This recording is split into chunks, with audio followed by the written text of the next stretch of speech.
What's up, everybody? Welcome to the Three and Out YouTube page. I'm John Middlekauff, and we are talking football all day, every day. Make sure you subscribe, like the video, share it with your friends. Let's roll, baby. Okay, back at it again with my main man Stuckey from the Action Network.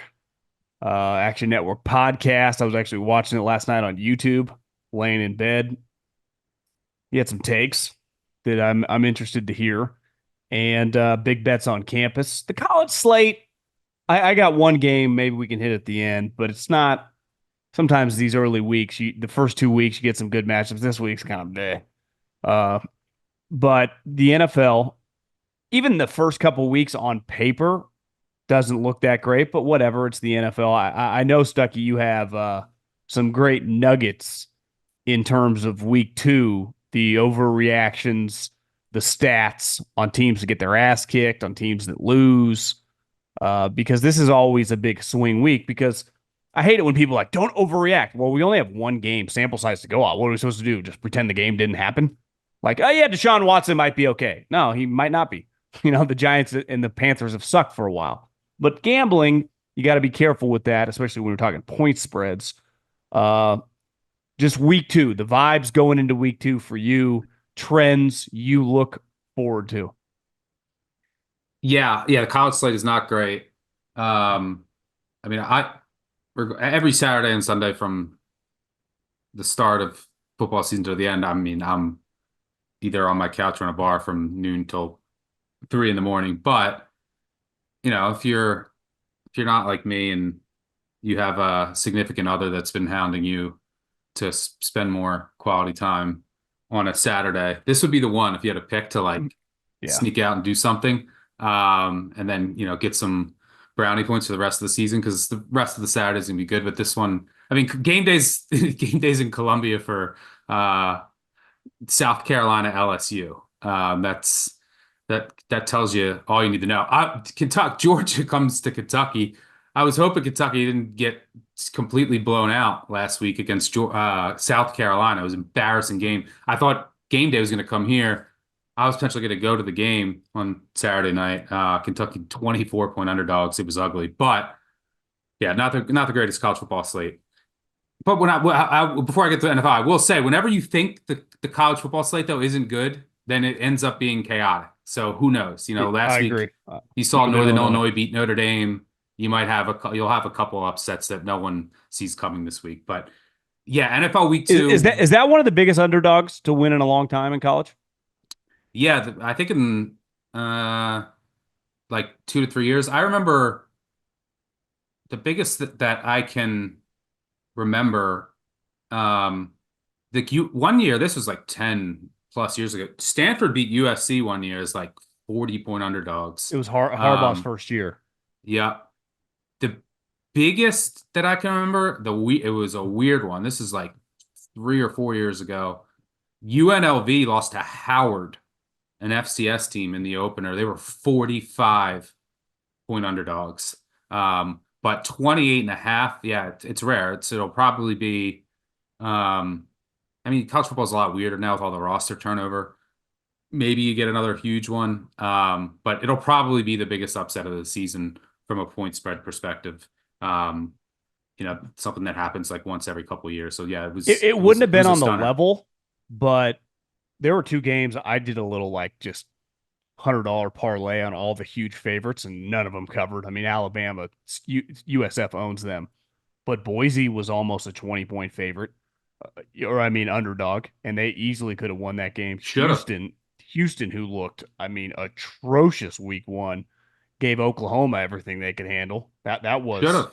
I think that line was like 24-25. So there were, obviously Notre Dame lost the game, but there were other teams holding on for dear life. Yeah, I argue Boise State should have beat Oregon. Oregon had 2 special teams touchdowns in that game. Without that, they should have lost. Genty was amazing. I think he's the best back in the country. And I think that Houston arguably should have won too. Oklahoma, but they play Tulane this week, and they got Tennessee, and that defensive line with next week, and their offensive line is a mess. I mean, they're down their center, their tackle, their backup center. They're playing another kid who has one arm, not literally one arm, uh, but he basically has one healthy arm, Be and tough to play a line. they reset their entire off. They lost all five starters in their offensive line from last year, so their offensive line's a mess. They've had receivers hurt. So yeah, but yeah, we could have had a couple other ones easily last weekend. But transitioning to the NFL, week 2 is one of my favorites every year, and it's overreaction week. But you nailed it. You have to balance. You can't just say, oh, all the teams that looked bad, I'm just going to bet them, and then all the teams that looked really good, I'm going to fade them. You have to balance, and this is true in every sport, especially when you're setting power ratings and like setting your own numbers. You have to balance. Okay, what am I going to overreact to? Because you want to be reactive in certain cases, and then what am I not? Because the sample size is so small. So what are some extenuating circumstances? Was it a bad matchup? Were there injuries? You know, if was there a lot of turnover on the roster where like, okay, it makes sense that maybe the quarterback didn't play in the preseason, so there's rust. And there was a lot of moving pieces and a new staff. So maybe, hey, let me not overreact too much here. So, and then it comes down to the number. But big picture, if you look historically, underdogs in week 2, like 55, 56%. It's the best dog week of any week. If you bet dogs that lost in week 1, you're looking 57, 58%. Home dogs that lost like 60%. Those are big numbers in the NFL. So yeah, I like to look for underdogs that might be undervalued for various reasons. A perfect example of one where I did overreact, but not as much as the market did, is I played the Panthers last weekend. Probably the worst bet that I'll ever make in the They NFL. lost by 37. Yeah, but the NFL, it's in college football, college basketball. There's every weekend, every day, like every Saturday, I can turn on a game within 10 minutes. I'm like, oh, I have the wrong side here. That rarely happens in the NFL with the point spread. Like you're going to be a back and forth game. It's a turnover. It's a play here, play there. You rarely are like, oh my God, I have the wrong side. I mean, Bryce Young's first pass was picked off. So, and the Panthers looked horrendous. They couldn't get any pressure with the Saints offensive line. So Carr tore them apart. I think they only had 2 pressures. And the Saints offensive line looked good. I think that just might have been a product of the Panthers. We'll see. Big thing that I'm watching for this week is the Saints offensive line against the Cowboys. The Cowboys team that can get pressure from all over. It's a much better defense. Because if that Saints offensive line looks good in Dallas, we have to start taking them much more serious because their offense, like we talked about last week, I think 30% more play action, 40% more pre-snap motion. You have that Shanahan influence now. It's a much more serious offensive coordinator. Good things, good modern things for that offense. And, Carr's whole career, numbers fall off when he's under pressure, but he's great when he's kept clean. So if that offensive line, and they have weapons with that new modern offense and more pre-snap motion, more play action, very encouraging signs for the Saints. But the Panthers were so bad. They did nothing well. There's nothing. The offensive line did play a little better, but Young just looked so lost. And there was no progression.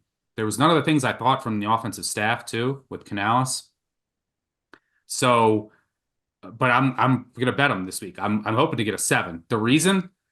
Well, first, almost always in the NFL, the biggest overreaction spot, and this isn't just unique to week 2. Whenever a team loses by more than 35 points in the NFL, 63% historically, talking about a sample size of about 150 games, covering by about a field goal per game on average. Underdogs 60, 30, and 5 against the spread, 67%. Underdogs of more than 4 coming off of a loss of 35 or more points, 48, 18, and 2, 73% over the past 30 years. So why am I saying those stats? Well, it's for a number of reasons. One, and you're seeing this play out now, when a team loses by more than 35 in the NFL, it's not too common. One, no one wants to bet that team the next week. They just looked so bad. Who wants to put their money on that team that just lost?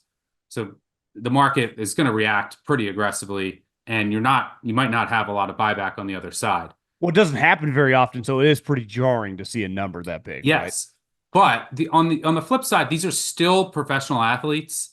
Like as bad as the Panthers are, you're Are probably they? going to get that team's. Yeah, you might be right to ask that, but you're probably going to get their best effort, right?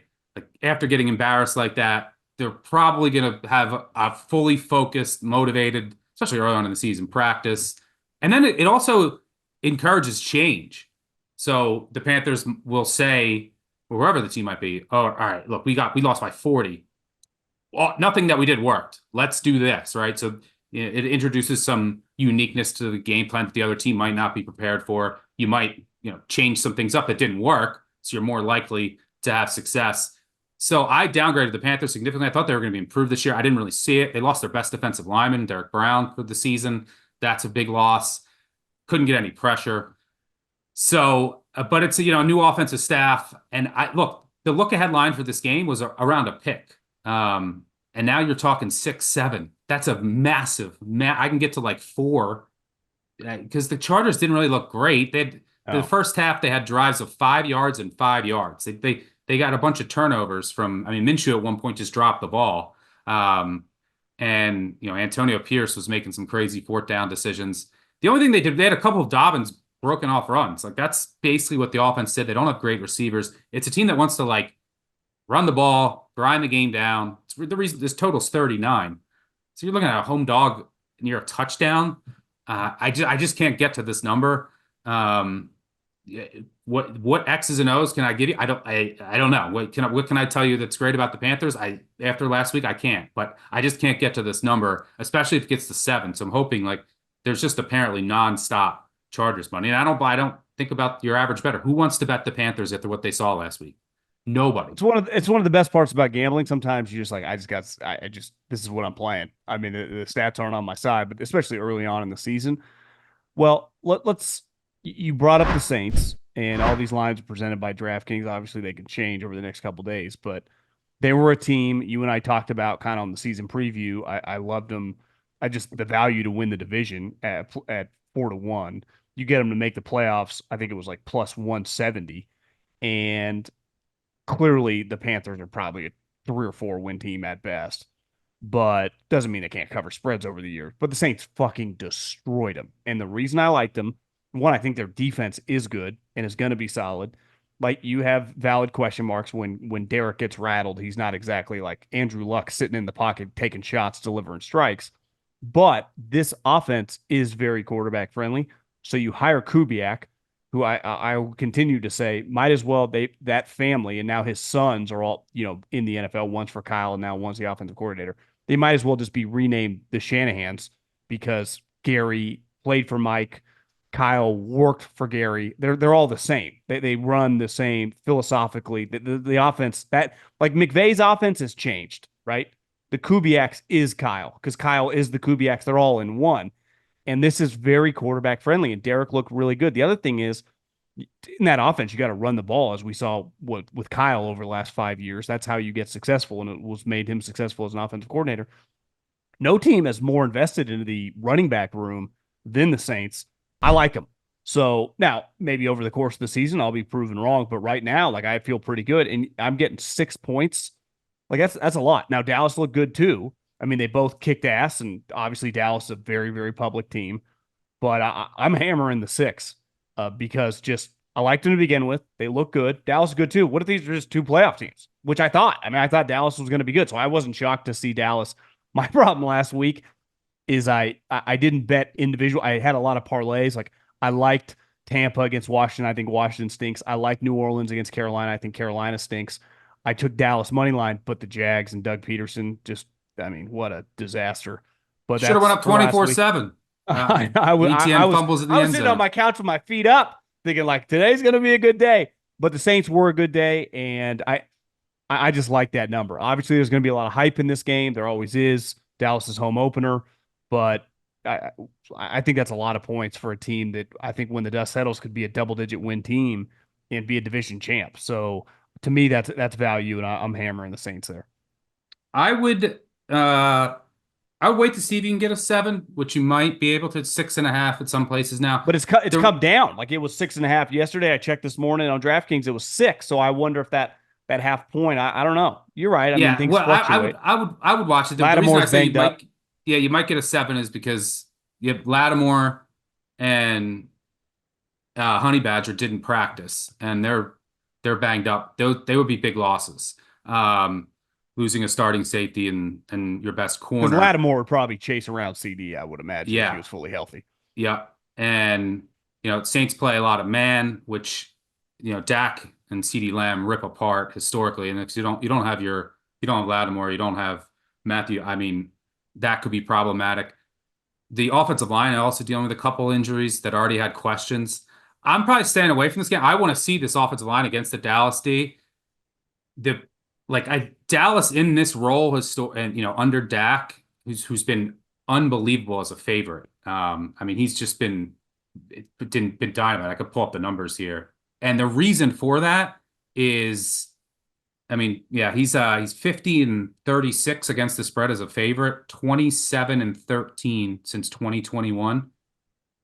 That's the best mark in the NFL, only behind Jared Goff. The Lions just somehow cover every week. But the reason for that, it's not just Dak. It's that the Cowboys against teams that are inferior to them, their offense is clicking, and then that's when their defense can tee off, right? If they get a lead, they're really good front runners. They get a lead, and then that aggressive defense says, okay, we know you have the pass now, and then they're teeing off, causing turnovers, getting sacks, and then it's kind of just a snowball effect, which is why the Cowboys in recent seasons have been Well, so. they look like the 49ers when they have a lead. They just smother you. The difference is the Yes. Niners can come back. They usually kind of fold. Yeah. So the Saints in that scenario, you have some secondary injuries. Dennis Allen is too high, a lot of cover one man. You don't have your secondary pieces. Cowboys get out to a lead, and that offensive line, which has questions, you're not going up against the Panthers front, and then Carr's under pressure, and then it kind of just snowballs from there. So that's what I would be concerned about. I'm probably staying away from this game, but I'm going to be watching closely because I really want to see, especially if they're all healthy. I think the Buaga, their rookie left tackle, I think he's dealing with an injury. So is their guard Patrick, who I don't think is any good. But especially if like Henning and this rookie and this offensive line doesn't have to look great, because you're probably not going to look great against the Cowboys. But if they could just hold their own, it would be a very good sign for the Saints, and I'll definitely take notice. So I'm probably watching. I would watch that line though, and like the injury news, and see if the Cowboys will probably be a public side.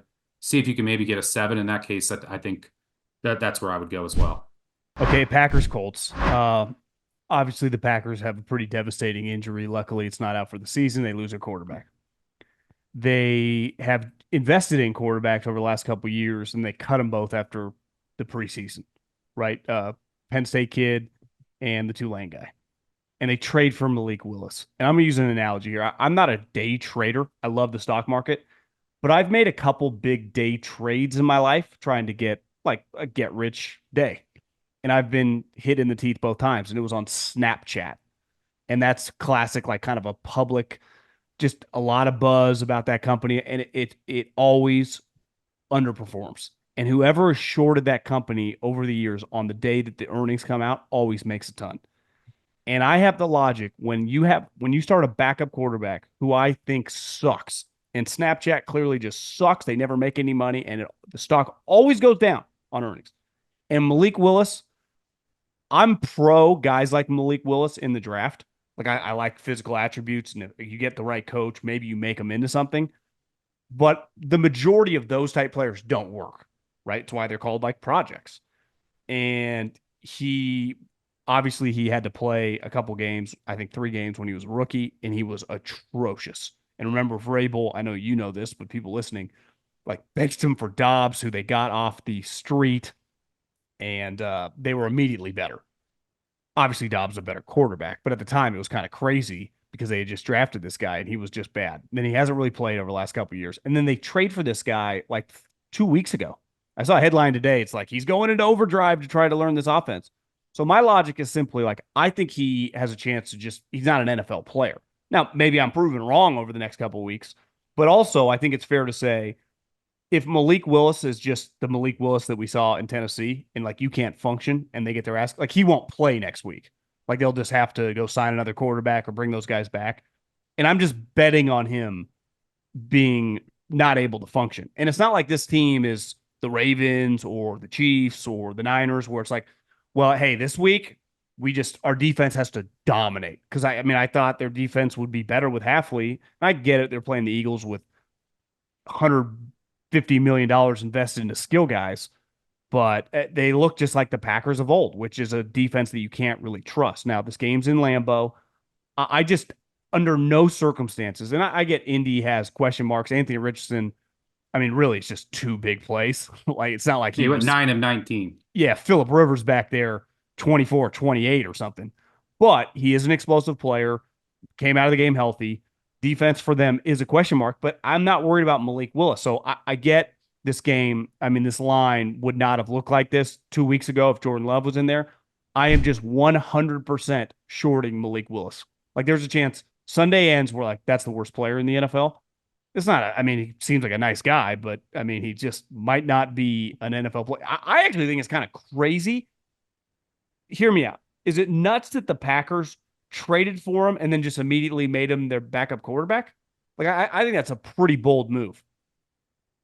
Yeah, it's, yeah, I mean, I guess that you think that just, hey, I mean, I'll give you the upside of having him as your backup right now. Because, yeah, all the data that we have, it's a small sample size, is that he's awful. And I do think that he's awful. So, but I will say historically, if you bet backup quarterbacks as underdogs in their first start, you're around like 57% against the spread. Market usually overreacts to the drop off. And there's also like that star effect that you see in the NBA for one game. It's not really sustainable, but everyone else kind of steps up, elevates their play. Um, and the coaches put in like the new wrinkles and everyone kind of just elevates for that one game. I had this line of about -6 on Packers was like a 6-point favorite at home against the Colts. If Jordan Love was If healthy Jordan and Love they was were just playing, playing, yeah. if everyone was healthy. And the look at line, I'm lower on the Colts than the market. Look at line was like 4.5. So let's call it 5. Like, do you view the Colts as a playoff team? The way you're No, talking, I take it no. I don't. No. I do. So their defense is bad, which I'll get to in a sec. But and Richardson still isn't there as a passer, I don't think. But so let's call the line 5. To look at 5. Well, now we're at +3. That's an 8-point move across key number of 3 and 4. 8-point difference. That's like Andrew Luck to Scott Tolzien. That's like Aaron Rodgers to Tim Boyle, who was, the Packers always have these, they either have Hall of Fame backups or the worst backups in the NFL. Tim Boyle was the guy who played at UConn one season. He had 1 touchdown and 13 interceptions, and he was the backup to Aaron Rodgers. Malik Willis has no touchdown passes in the National Football League, 3 picks. I get Short it, but sample at size. least he's played. He's better than Tim Boyle. He's better than Scott Tolzien. At least he's played. It's not 8. And look, and Jordan Love isn't Aaron Rodgers MVP, Andrew Luck, Patrick Mahomes. He's not the elite here. The biggest drop you'll ever see from a elite quarterback, the best, and then it depends how bad your backup is 7-8 points. But Jordan Love isn't there yet. I mean, we still don't have the greatest sample size. I mean, he had a hell of I think he's a top 10 quarterback, but it's not like we know that we're not saying he's Mahomes yet. So, and Malik Willis, I don't think is the worst backup of all time. So I only think it's like a 6-point drop off. So I can't get to +3. I'll also, this Colt, if you want to put a backup in any situation, it's this one. You have a couple extra days to prepare. He's prepared for the Colts defense twice a year since he's been in the league, because he was in Tennessee, and they played each other twice a year in division games. And the Colts defense is so basic, so easy, so static, so outdated under Gus Bradley. What they do every year is they run a ton of cover 3, some cover 2, and they don't blitz. That's it. And what did they do last week? Cover 3, cover 2, 85% of the time, no blitzing. So it's not a complex defense. They also lost their top corner in Juju Brents to an injury last week. DeForest Buckner, Kwity Paye, their starting safety, they all might not play. The defensive line is supposed to be the strength. This secondary is bad, and now down its top corner. And you have a ton of weapons. You have a running back, a good offensive line. It's a much better offensive situation that Willis is in than he was in when he was in Tennessee. So, good coach. I think they'll come up with a good game plan here. And it's a defense that he's at least familiar with. And it's a bad defense. It's a defense that's not going to blitz you. It's not going to, it's pretty simple what he has to do here. If they And miss the playoffs, Gus Bradley is getting fired written all over him. I don't know how he wasn't. Gus Bradley, you can still run some of his concepts. I mean, everyone from that Pete Carroll tree, which trickled down into like the Saleh, they've all evolved. And even Dan Quinn has gone completely different. They've all evolved. The Jets run a ton of quarters, and Bradley is still the same defense. The league already has all their cover three beaters. You can still run it. Cover three is the biggest base defense. I mean, everyone runs everything, but the way that the Colts run it is a very static, outdated cover three. But you need elite defenders. Like what made that work for Seattle is you had guys like Earl Thomas and Richard Sherman and Cam Chance. You need elite defenders in space to make plays. And their defensive line was elite. Yeah, the Colts don't have not only do they not have an elite defensive backfield, they have one of the worst in the NFL. I don't know why Chris Bauer didn't address it, and I don't know why they keep sticking with Bradley. But this is too much of an overreaction to me. And you could be right, and Wills could just be a disaster, and the Colts could win by 14, 21. And I did okay. There's a lot of variance with Richardson too. With like, does he hit a couple deep shots? Does he make a couple mistakes? But I just can't get the +3 at home. Like it's like a 5 to 6 point drop to me. There's also like a 1% chance that Love plays. So, and if he's back there, even if he can't move, him just thrown around would obviously be a lot better than Willis back there. LaFleur left that opportunity. I don't think he's going to play, but he said there's a chance that he might play. I just think they're playing games, so the Colts have to prepare for him too. But there is at least the chance of that. But this is the situation that you want him to play. Defense is familiar with a bad defense, doesn't blitz at home, couple extra days to prepare. He's already familiar with it. And you have good weapons, good offensive line, good coach around you. I expect the Packers D to be better. And the Colts are dealing with a lot more injuries on defense across the defensive line, lost top corner and safety. So I took the 3, but I can't blame you or anyone else for wanting to fade Malik Willis. Okay, this is my favorite, I think, bet of the weekend, and it's the NFC East Toilet Bowl. I got it. This is some Stuckey logic here. Giants +2. I looked this morning. I think it was 2.5. So people have been there's been some money coming in on the Giants. This goes to my Panthers and just my logic coming into the season. I think Washington's going to be drafting in the top 5. Now, I don't think the Giants are good either, but they're going to have their moments. They did last season. Like, I've seen Dayball over the course of a season, like they will just have some upsets. Like, to me, they're more likely to win 6 than they are 2 or 3. And I don't think it's inconceivable that Washington just doesn't win many games at all. And that's not like an indictment on Dan Quinn or Adam Peters. Their roster stinks. And last week against the Giants, Sam Darnold might just turn out to be solid. Maybe not what we thought he was going to be, the number 3 overall pick, but like he's kind of resurrected his career. I think it's safe to say he's going to be in the league for a while as a starter, as a backup. I mean, time will tell this season, but like he's got a positive momentum. They also have Justin Jefferson, who's like a $200 million wide receiver. And to me, I watched Washington last week. That was one of my favorite bets, Tampa to kill them. One, I just didn't think like they could score. Obviously, Baker and Mike Evans and Godwin went nuts.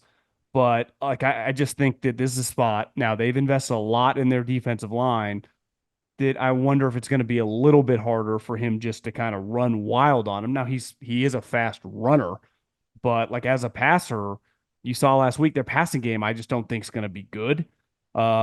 This is crazy, but I don't know if it was flipped and Washington was getting 2 points, I'd probably stay away, but I'm hammering the Giants getting points. Right? Divisional games, you talk a lot about these divisional underdog, whether they're good teams or bad teams. These are classic spots. And my main logic is I just don't think Washington's good.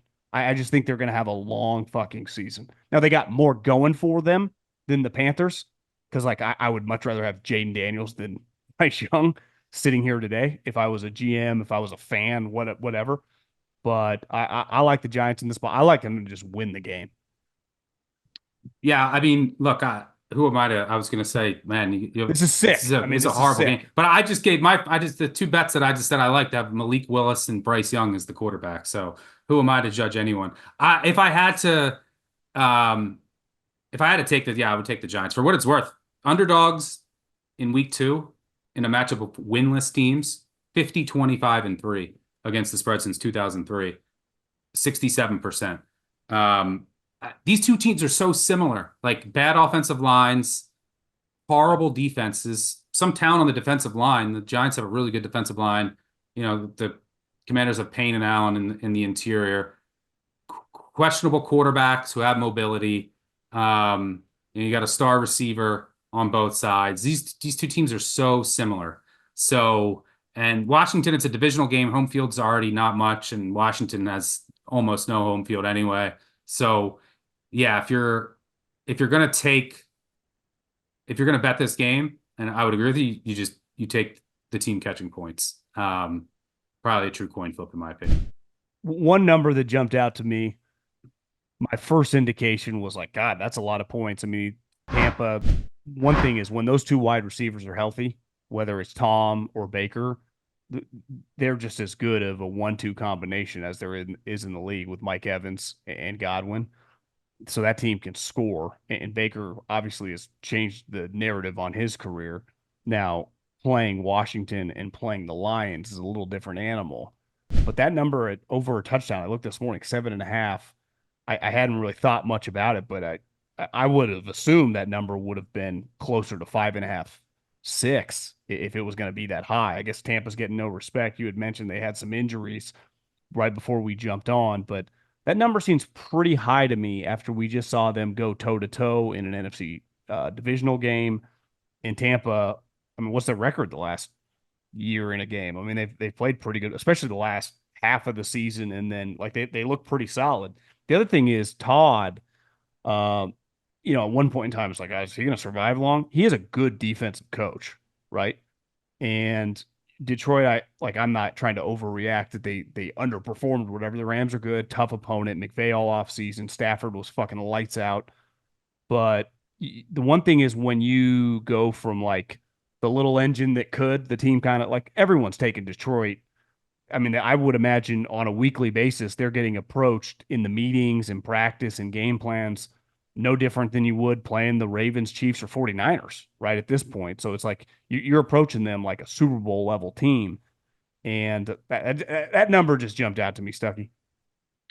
Yeah, it seems a little high, but um, I'm close to a touchdown because I had to downgrade the Bucs a bit this week and adjust this projected spread because of their injuries in the secondary. A couple of their corners are hurt.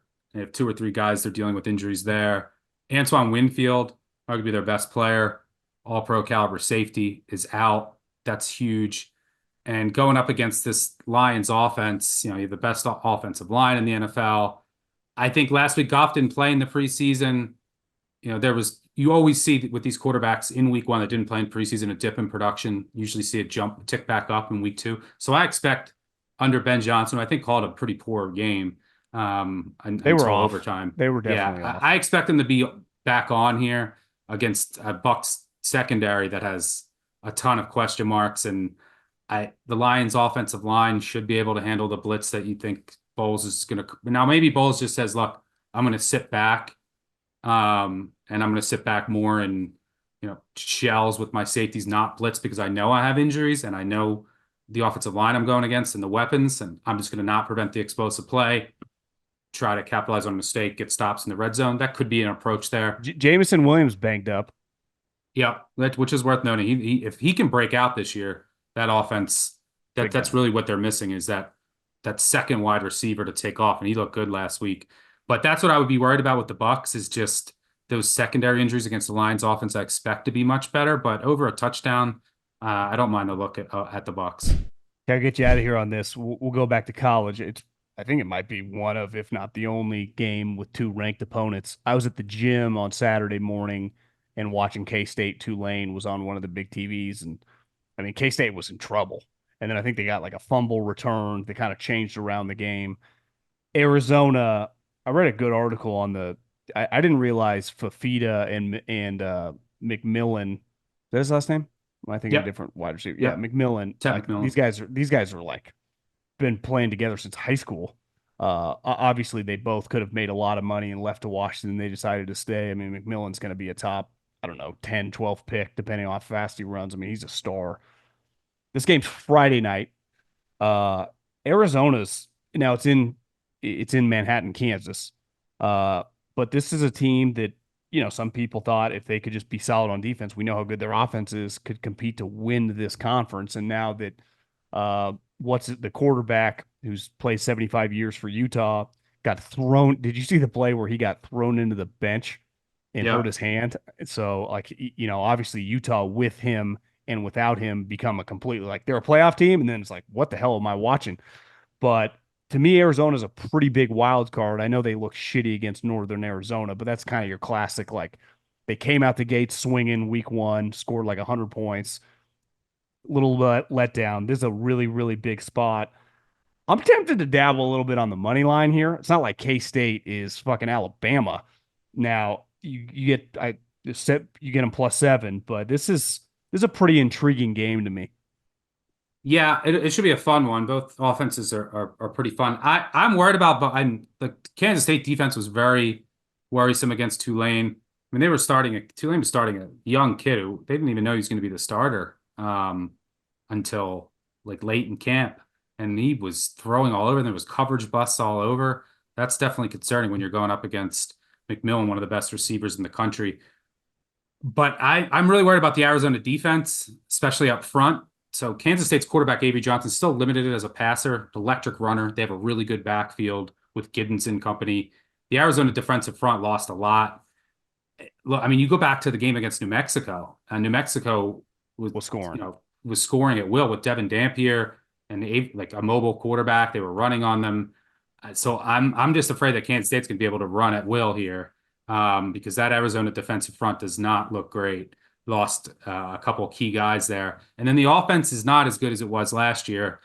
Arizona's a team I was always betting. Number one, I love Jed Fish, who they lost. I think he just designed such a beautiful offense. He was putting Fafita in just the best possible places on the field and giving him such easy throws. And Fafita's good, don't get me wrong. But they also had a pro, an NFL left tackle, who's Morgan. Jordan Morgan is on the Packers now.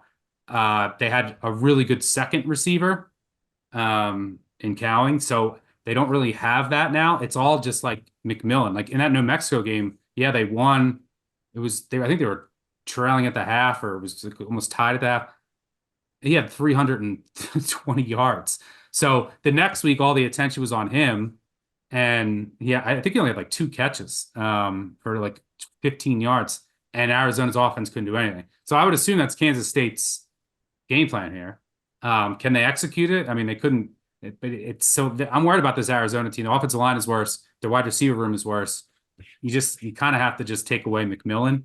Their backfield is worse too. They lost their starting running back, who's now starting at Washington. So I think the Kansas State will be able to run. Like if you can stop the run against Kansas State, make Avery Johnson, he's still limited as a passer.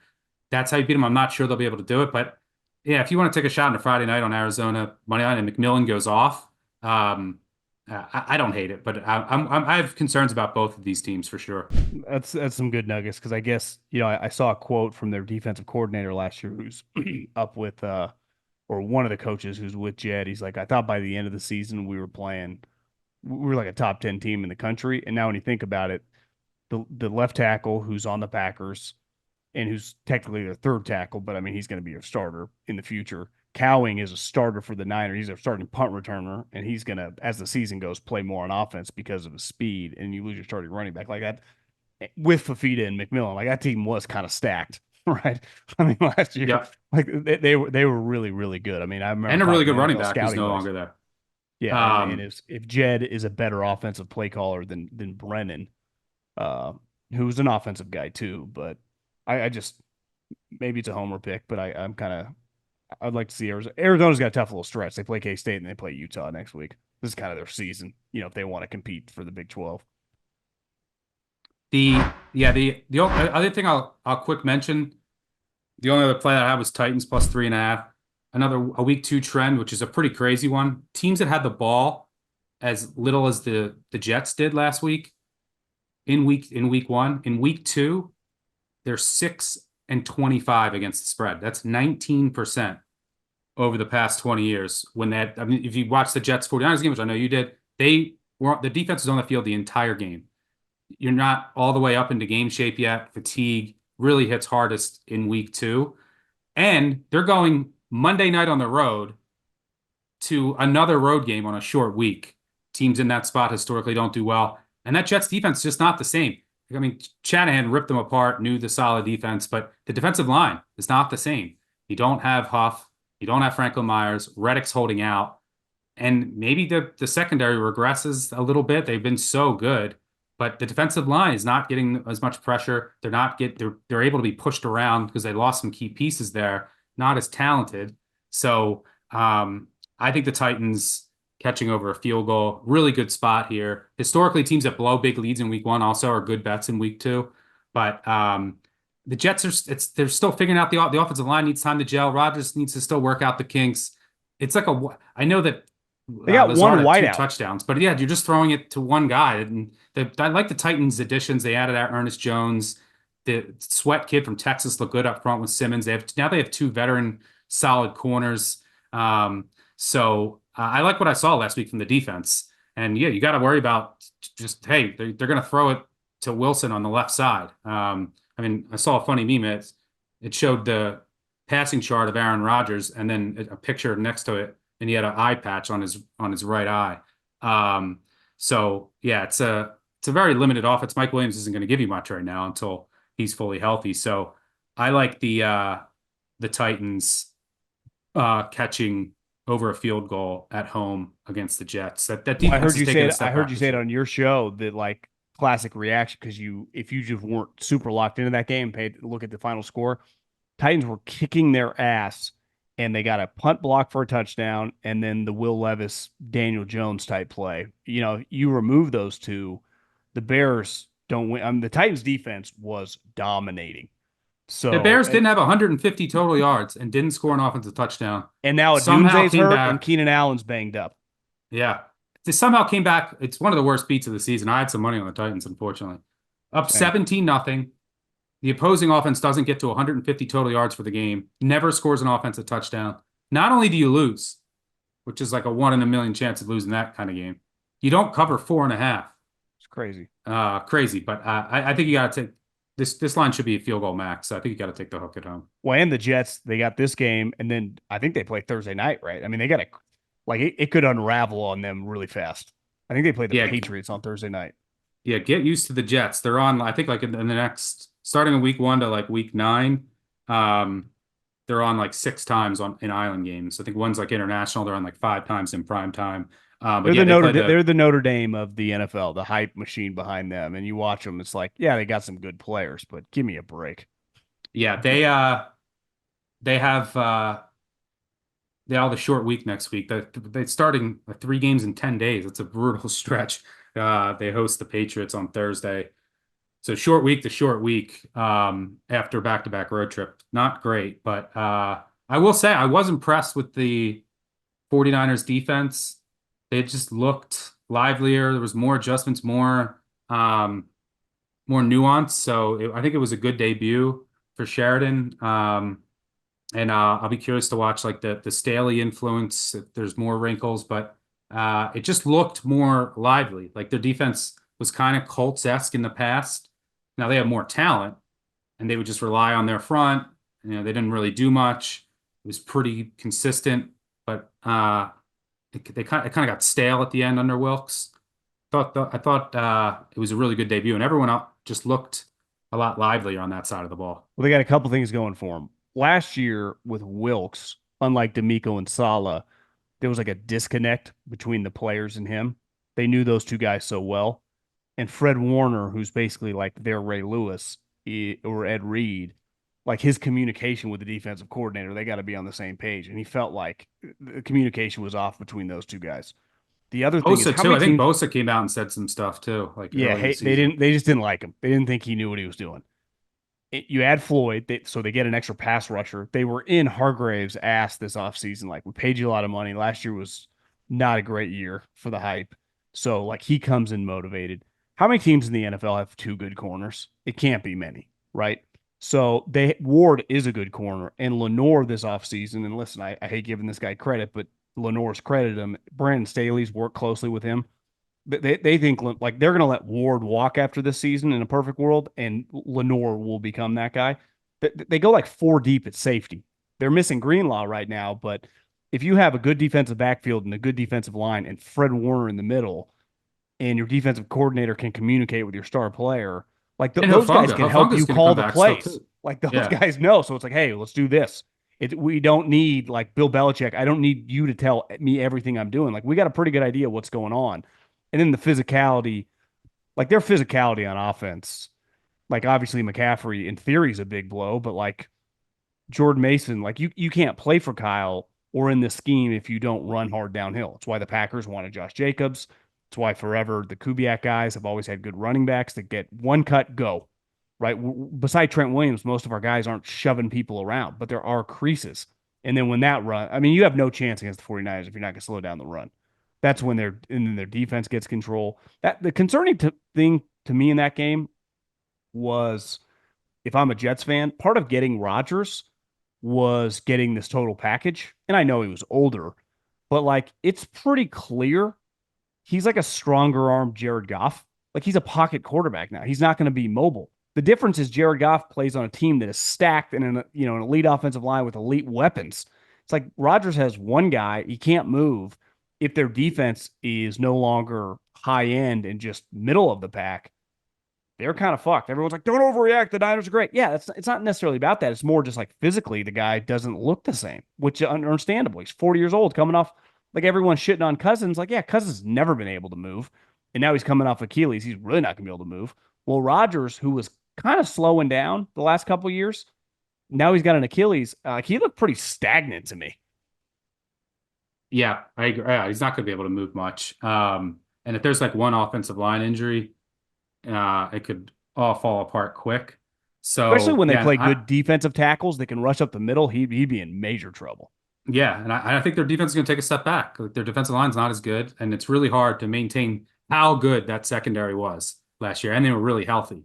You already saw a couple guys get nicked up. They should all play this week, but there definitely could be some aggression on that side of the ball. But yeah, it was really impressed 49ers D. And I think he's a good defensive mind. You don't want him like managing anything or running anything, but he's good to have working with defensive backs, you know, giving his input, adding some wrinkles to the defense. I think it's like a perfect role for him.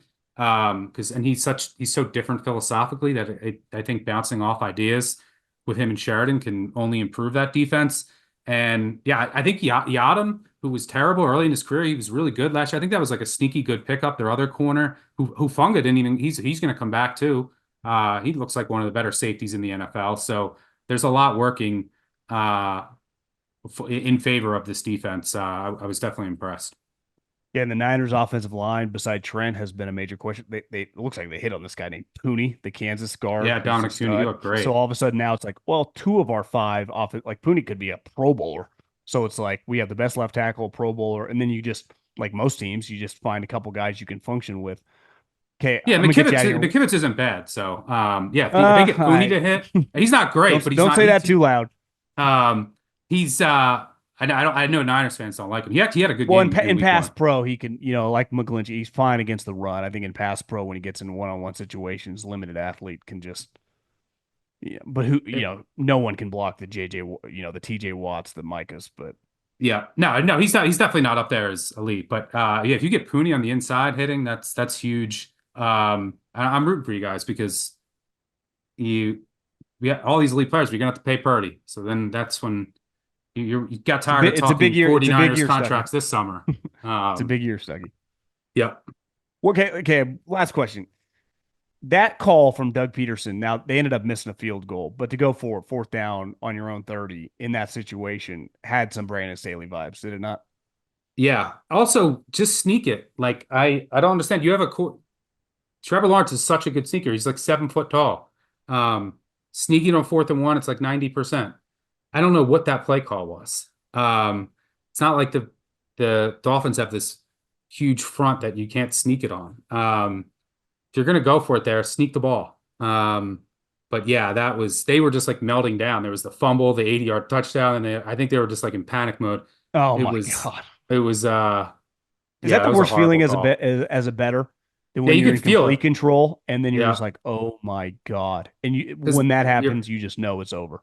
and then you're playing Tyreek Hill because a guy like Oh, the Dolphins offense, they can score so quick, and then they do, and then you're like, then they go for it on fourth, and you're thinking, oh my, this is going to end 21-17.